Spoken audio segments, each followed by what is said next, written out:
ফকির মিসকিন বস্তির ছেলেমেয়েরা আজকে বড় বড় রাজনৈতিক দলের নেতা হয়েছে। ওর নাম পরিচয় নাই, ওদের শিক্ষা দীক্ষা নাই। বাংলাদেশে আওয়ামী লীগ ফিরে আসতে পারবে না, বাংলাদেশে দিল্লির দাসত্ব কায়েম হবে না। রাজনৈতিক দলগুলো যেভাবে আমার হাসনাত ভাই বলে গেছে এত পাইনলেস বোনলেস হয়েছে ক্ষমতার জন্য।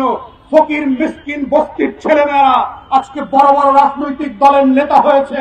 ওর নাম পরিচয় নাই, ওদের শিক্ষা দীক্ষা নাই। যারা সত্য জানে না, যারা আজাদির লড়াই বোঝে না, যারা হাজার বছরের ইতিহাসের স্বাধীনতা সার্বভৌমত্ব বোঝে না, ওই সকল ক্লাউন গোলামরা আজকে বাংলাদেশের রাজনৈতিক দলের নেতা। এবং তারাই প্রত্যেক পাড়ায় মহল্লায় এলাকাবাসীর কাছে ভোট চেয়ে বেড়াচ্ছে।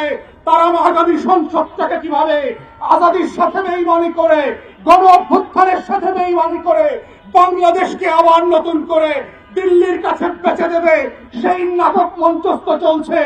আমাদের বক্তব্য খুব পরিষ্কার, বাংলাদেশ 5ই আগস্টের অতীতে ফিরে যাবে না, বাংলাদেশে আওয়ামী লীগ ফিরে আসতে পারবে না, বাংলাদেশে দিল্লির দাসত্ব কায়েম হবে না, বাংলাদেশে কত সাংবাদিক সুশীলরা এদেশের আজাদির লড়াইকে দিল্লির কাছে বেচে দিতে পারবে না।